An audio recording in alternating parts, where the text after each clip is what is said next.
And we're back live here on Therapist Jim Radio. I'm talking today about, someone asked me the other day, someone said, do you think Obama is trying to cause a race war or cause people to think twice about being rational or just taking away the obvious thing that there is no need for race war in our country? I would err on the side of no, he's not trying to start a race war. I do think a lot of his inexperience as a president is hurting him deeply because he looks very bad when he interferes with local politics. For example, the Trayvon George situation, or the professor who was in his own house but interrogated by some white police officers when the president first became president. He interferes, in many people's opinion, with situations that a president really is way above doing.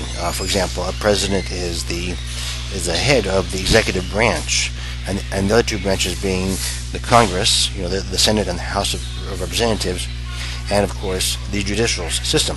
He's the head of the executive branch, and he should, many people would say, just talk to the issues of the executive of that branch, which is things like lawmaking, foreign policy, military issues, etc.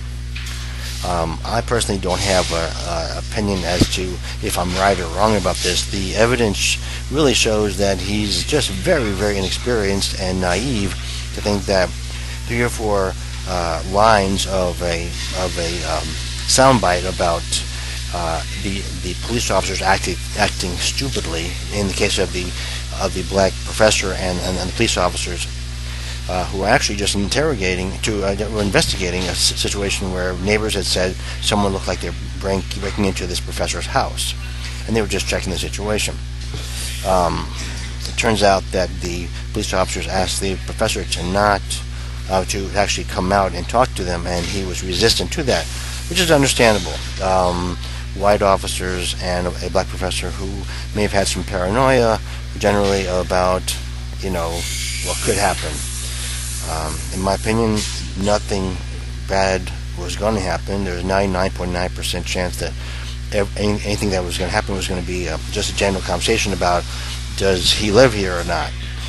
Seems very, very unfair, of course, and a black person should be allowed to live anywhere they would like to, as should a Jew or an Asian, etc. Point being, is he trying to start a race war? In my opinion, no, but his inexperience in dealing with local issues in a very direct way, as if his word is supposed to have an effect on the outcome, is just, first of all, it's confusing to people who think, well, the president must know because he's president. The president's just like anyone else. He's a man who ran for office, happened to be a good campaigner, very articulate, and basically was lucky. Everyone who wins, there is some measure of luck, unless they are just, the most amazing person in the world. But no one's better than anyone else, and this includes the President of the United States. There is a fawning about him, a worshipping of him because of the way he speaks, and he is very, someone might say, self-aggrandizing, or he builds himself up very much. Nothing wrong with that, as long as it's a reality that he's projecting. So, in my opinion, I think it's important to not accuse him of causing or trying to cause a race war, but just it's a huge example for people trying to decide to vote for Obama or for someone else. Do you want someone who's so inexperienced that his words that he thinks are just said innocently can cause something like a race war, when that was not his intention? His intention was to say, well, I'm the president and my words matter, and that would be, in my opinion, the only reason he would say something which is not part of what the executive branch of the United States should get involved with. So, we do have to cut to a commercial, so I'll be back after this message and more from your phone calls after this.